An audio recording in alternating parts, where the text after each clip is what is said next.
इस टॉपिक में ये सीखेंगे किसी भी इक्वेशन में जो भी सब्सटेंस प्रेजेंट होते हैं उनके नंबर ऑफ एटम्स कैसे इंक्रीज करना है। बिकॉज हमें इक्वेशन बैलेंस करने के लिए बहुत जरूरी है कि किसी भी एलिमेंट के या सब्सटेंस के नंबर ऑफ एटम्स हमें इंक्रीज करने पड़ेंगे। So how we are going to increase the number of atoms of anything in the equation, now वही हम सीखेंगे आज। तो first of all we have to write an equation, simple equation. मैं फिर से वही ले रहा हूं आपको, हाइड्रोजन ऑक्सीजन वाली, H2 plus O2 gives H2O। अब इस इक्वेशन में आपको यह समझना है कि जो भी एलिमेंट, जो भी सब्सटेंस आए हुए हैं उनके नंबर ऑफ एटम्स कितने हैं, नंबर ऑफ मॉलिक्यूल्स कितने हैं। अगर आप ये समझ गए, नंबर ऑफ एटम्स को इंक्रीज करना सीख गए, तो बैलेंसिंग की आधी चीज तो आप पहले ही सीख गए। ठीक है, मतलब most of the amount in balancing आप अभी सीख ही गए हो, जितना भी कंटेंट आपको सीखना चाहिए। तो नंबर ऑफ एटम्स इंक्रीज करना प्रॉपर्ली आना चाहिए। आपको ये लगेगा सर ये क्या समझाने बैठ गए, बैलेंसिंग समझानी थी सर, ये क्या आप बता रहे हो, ये तो मैं बता ही दूंगा। यहाँ से लेके हाइड्रोजन के 2 हैं और इंक्रीज करना है 2 आगे लगा दो 4 हो जाएंगे। बट बच्चों मैं अभी जब आपको इसके आगे बताऊंगा ना, वो चीजें बहुत से बच्चे नेक्स्ट क्लासेस में भी गलत करते हैं, नहीं समझ पाते हैं। तो ये टॉपिक समझना बहुत जरूरी है। जिनको आता है वो आगे स्किप कर दें, फॉरवर्ड करके दूसरा देख लें, आगे चलें। बट जिनको नहीं आता वो जरूर सीखें। तो यहाँ पे आपसे मैं पूछूं कि इस जगह ये बॉक्स के अंदर हाइड्रोजन के कितने एटम्स हैं, 2 चीजें पूछूंगा मैं, number of atoms and number of molecules. So always number of atoms जो आपके रिप्रेजेंट होते हैं वो सिंबल के सफिक्स में लिखे होते हैं। सिंबल है H, सफिक्स में लिखा है 2, बोल देंगे हाइड्रोजन के 2 एटम्स हैं। ठीक है, कितने एटम्स हैं हाइड्रोजन के? 2 एटम्स, याद रखना बच्चों। अब मैं कहूं हाइड्रोजन के कितने मॉलिक्यूल हैं यहाँ पे, तो हाइड्रोजन के मॉलिक्यूल, नंबर ऑफ मॉलिक्यूल्स हमेशा जो सिंबल होता है उसके आगे लिखा होता है। अभी आगे क्या लिखा है? कुछ भी नहीं। और कुछ भी नहीं का मतलब हम मानते हैं 1, यानी 1। अभी आपसे कोई पूछे कि how many molecules of hydrogen, 1। How many atoms of hydrogen, 2। लेकिन नंबर ऑफ एटम्स बताने से पहले हमेशा ही याद रखिएगा जो नंबर मॉलिक्यूल की जगह पे है उसका इनटू यहाँ सफिक्स में जरूर करा लेना। जितना रिजल्ट आए उतने ही नंबर ऑफ एटम्स होंगे। नंबर ऑफ एटम्स कितने हैं यहाँ पे? मॉलिक्यूल पे लिखा है 1 में इनटू करा 2 का, तो नंबर ऑफ एटम्स 2। अब ध्यान से समझना, 2 हाइड्रोजन एटम्स। अब ये मिटा देते हैं क्योंकि जब नहीं लिखा है तो वो 1 तो वैसे ही है। अब मैं आपसे कहता हूं यहाँ पे आपको 6 हाइड्रोजन आइटम्स करने हैं, 4 कर लो 6 कर लो, जितने भी करने हैं, इंक्रीज करने हैं।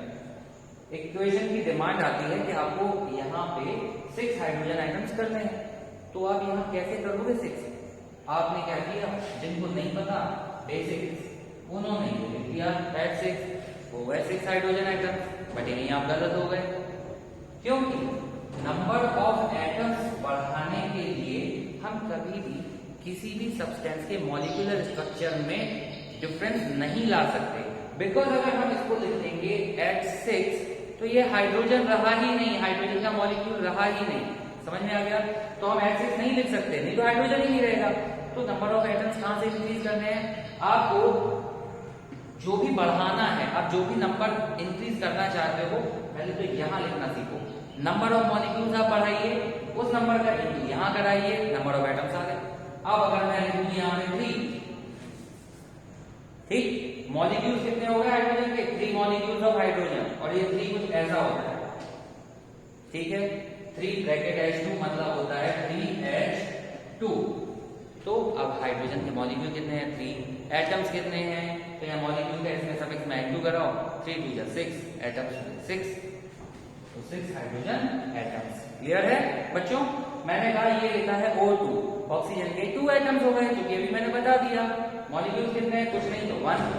ओके, यहाँ पे आपको ऑक्सीजन के 10 एटम्स करने थे, आप कैसे करेंगे बच्चों?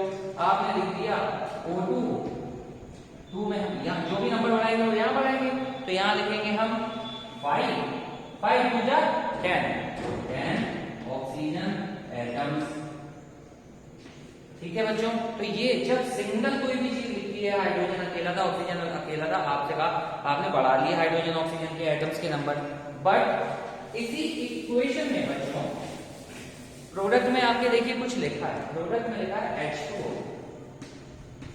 अब मैं कह रहा हूं मुझे हाइड्रोजन नहीं बढ़ाना है, जरूरत थी मुझे ऑक्सीजन बढ़ाने की, ऑक्सीजन के एटम्स बढ़ाने थे। अभी ऑक्सीजन के एटम्स कितने शो कर रहा है? 1। कुछ भी नहीं लिखा तो हम 1 ही मानेंगे, लेकिन हटा हाइड्रोजन के 2 एटम्स हैं, ऑक्सीजन का 1 एटम है। बट यहाँ पे मॉलिक्यूल किस चीज का है? ये है वाटर का। वाटर का मॉलिक्यूल का सिंबल H2O होता है। वाटर के यहाँ कितने मॉलिक्यूल्स हैं? तो हम देखेंगे यहाँ बाहर क्या लगा हुआ है, पहले कुछ भी नहीं, एंड जब कुछ नहीं तो मान लेंगे 1। ठीक है, अभी ऑक्सीजन के नंबर ऑफ एटम्स बढ़ाने थे, ऑक्सीजन के एटम्स करते हैं मुझे 2। ठीक है, तो क्या मैं इसको ऐसे कर दूं H2O2? ऑक्सीजन के 2 एटम्स है, नहीं कर सकते बच्चों, क्योंकि मैंने अभी थोड़ी देर पहले बताया था नंबर ऑफ एटम बढ़ाने के लिए आप किसी भी चीज के मॉलिक्यूलर स्ट्रक्चर में आप उसको मॉलिक्यूलर स्ट्रक्चर नहीं बदल सकते। अब ये वाटर रहा ही नहीं, वाटर का मॉलिक्यूल, तो ये गलत हो गया। तो कहते सर ऐसे करते हैं, तो ये भी गलत हो गया, क्योंकि वाटर का मॉलिक्यूल H2O होता है, H2O तो नहीं होता है ना। तो फिर हमें ऑक्सीजन के नंबर ऑफ एटम्स बढ़ाने हैं, तो हमें जो नंबर बढ़ाना है वो भी याद करो मॉलिक्यूल के प्लेस पे।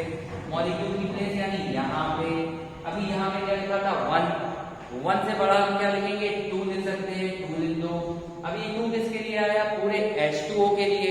इसका मतलब है अगर हमने ऑक्सीजन के नंबर बढ़ाए तो हाइड्रोजन के भी नंबर बढ़ गए, कोई फर्क नहीं पड़ेगा। हमें जो चाहिए था हमने वो कर लिया, भले ही दूसरे चीज के नंबर बढ़ गए, दूसरे बढ़ गए, तो हम रिएक्टेंट में जाकर उसको बढ़ा देंगे नंबर, कोई फर्क नहीं पड़ता, पहले आपको बढ़ाने आने चाहिए।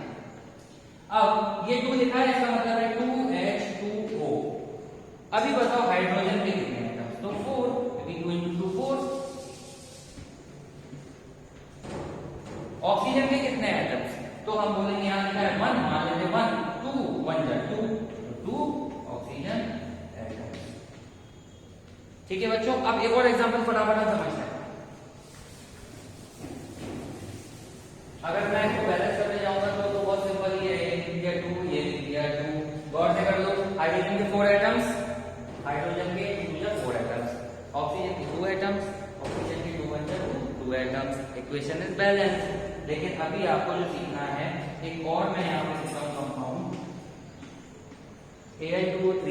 Okay, if I ask you to increase the number of oxygen atom only, oxygen के एटम्स बढ़ाइए, 9 करिए, क्या ये पॉसिबल है कि हम ऑक्सीजन के एटम अकेले बढ़ा दें और एल्यूमिनियम के ना बढ़े? ये हो ही नहीं सकता, बिकॉज हमें ऑक्सीजन के एटम बढ़ाने के लिए यहाँ तो इंक्रीज करेंगे, जो नंबर है वो यहाँ लगाएंगे। अब यहाँ लगाएंगे, मान लीजिए इंक्रीज लगा दिया, K3 और एल्यूमिनियम के लिए भी आ गया। अब 3 ये अब ब्रैकेट हटा दो, तो एल्यूमिनियम के लिए लगाया 3 2 जा 6, तो यानी 6 Al एटम्स, 3 3 या 9, तो 9 O एटम्स। ओके बच्चों, ये हो गया। अब जो तीसरा, मैं इसी टॉपिक से रिलेटेड तीसरी चीज समझाने जा रहा हूँ, उसको बहुत अच्छे से समझिए, बिकॉज जो बेसिक मैं बता रहा हूँ 10th पूरी हो जाती है, बच्चे नहीं समझ पाते हैं, वहीं गड़बड़ कर देते हैं, इवन 11th में भी 12th में भी। ओके,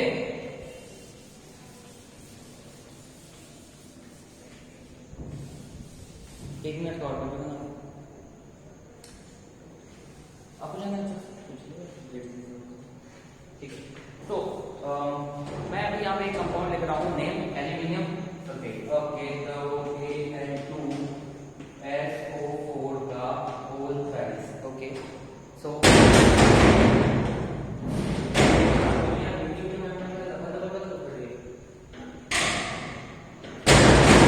बच्चों एल्यूमिनियम सल्फेट Al2SO4 का होल थ्राइस। अभी आप जल्दी से ये पहचान लें कि इसमें एलिमेंट्स कौन कौन से हैं। Aluminium, S for sulfur, O for oxygen, so 3 elements are there, AlSO। ध्यान से समझिएगा, एल्यूमिनियम, सल्फर, ऑक्सीजन। अब आपसे अगर मैं पूछता हूँ बताइए किस एलिमेंट के कितने एटम, सो सिंपली एल्यूमिनियम के तो दिखाई दे रहे हैं 2, तो हम लिख देंगे यहाँ पे 2 एल्यूमिनियम एटम्स। सल्फर के कितने दिखाई दे रहे हैं? सल्फर के सफिक्स में लिखा है 1 तो आप बोल दो सल्फर के 1 एटम, ऑक्सीजन के सफिक्स में लिखा है 4 तो ऑक्सीजन के 4 एटम। फिर इस 3 का क्या यूज है? क्योंकि अगर आप बोलोगे सल्फर का 1 एटम है तो वो लॉन्ग हो जाएगा, वहीं ऑक्सीजन के 4 बोलोगे तो वो भी लॉन्ग है, क्योंकि इस 3 का भी तो कुछ यूज होगा। अब इस 3 का यूज आप कैसे समझेंगे? ऐसे वो लिखा है SO4 का 4 थ्राइस, इसको एज्यूम करते हैं 3SO4। मैंने बोला है एज्यूम करते हैं। कभी भी आप किसी भी फॉर्मूले में किसी चीज का होल थ्राइस होल ट्वाइस लिखा देखेंगे, उसको एजम्पशन के लिए ये लेंगे, लिखना कभी नहीं ऐसे। ओके, तो एज्यूम कर लिया ऐसे, यानी ये ब्रैकेट के बाहर जो 3SO4 लिखा नीचे लिखा था सब इसमें ऐसे लिख दिया हमने, सिर्फ एजम्पशन के लिए। जो एजम्पशन के बाद वैल्यूज आएंगी वो वैल्यूज यहाँ भी वही चीज है, इसलिए। अब ये सल्फर कितने हैं? यहाँ है 1, 3 1 जा 3 है ना, और ऑक्सीजन कितने हैं? 3 4 जा 12। क्लियर है ना? ये एजम्पशन के लिए था तो एज्यूम किया, मिटा दिया। अब सल्फर के कितने एटम्स हैं? 3, 1 यहाँ लिखा है 1 3 जा 3। ऑक्सीजन के कितने एटम्स हैं? 4 3 जा 12।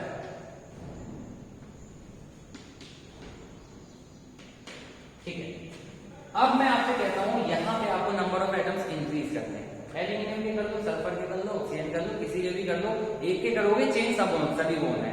तो मैंने कहा मेरे को करना है सल्फर के एटम्स बढ़ाने के नंबर ऑफ एटम्स मुझे करने के लिए अभी है 3, मुझे करने हैं 9। तो 9 करने के लिए आपको 3 का इंटू कराना है। अब 3 का इंटू नया कर सकते, नया कर सकते, नया कर सकते, वो तो हम पूरे के पूरे कंपाउंड या मॉलिक्यूल के आगे करते हैं, ये कंपाउंड के आगे लिख देंगे हम 3। अब बच्चों ये सारे फिगर्स आपके चेंज होने वाले हैं। एल्यूमिनियम कितना था? 2। ये ब्रैकेट से समझाने के लिए आप मत लगाओ, बच्चे करते हैं, बड़े हो गए आप तो काफी भी सीख गए। सो 3Al2SO4 का होल थ्राइस, इसको ऐसे पढ़ेंगे, और 3 into 2 तो एल्यूमिनियम के हो गए कितने एटम्स? 2 जा 6। सल्फर के कितने हैं? 1 3 जा 3, 3 3 जा 9 सल्फर एटम्स। अब ऑक्सीजन के कितने हैं? 4 3 जा 12। ओके, 12 3 जा 36, तो 36 ऑक्सीजन एटम है। तो अब बच्चों आपको ये समझ में आ गया होगा कि हमें इक्वेशन को बैलेंस करने के लिए नंबर ऑफ एटम्स इंक्रीज करने पड़ते हैं, और नंबर ऑफ एटम्स किस चीज के किस तरीके से इंक्रीज करते हैं, तो वो आपको समझ में आ गया होगा। क्योंकि आपको इक्वेशन में इस तरीके का भी मॉलिक्यूलर स्ट्रक्चर मिल सकता है, ऐसा भी मिल सकता है सिंपल, बट ऐसा बीच में ब्रैकेट वाले भी तो मिल सकते हैं। तो सभी तरीके से आपको आना चाहिए। अगर आप ये नंबर ऑफ एटम्स इंक्रीज करना सीख गए तो बैलेंसिंग तो आपको बहुत इजी है, बैलेंसिंग में कोई ऐसा बड़ा काम है ही नहीं। सो इन माय नेक्स्ट वीडियो अब मैं आपको इक्वेशन को बैलेंस करने का बहुत ही सिंपल मेथड बताने वाला हूँ। Okay, so students, for today this is all enough. This is your teacher Pratik Dwivedi signing off. I will meet you in your next class. Bye bye.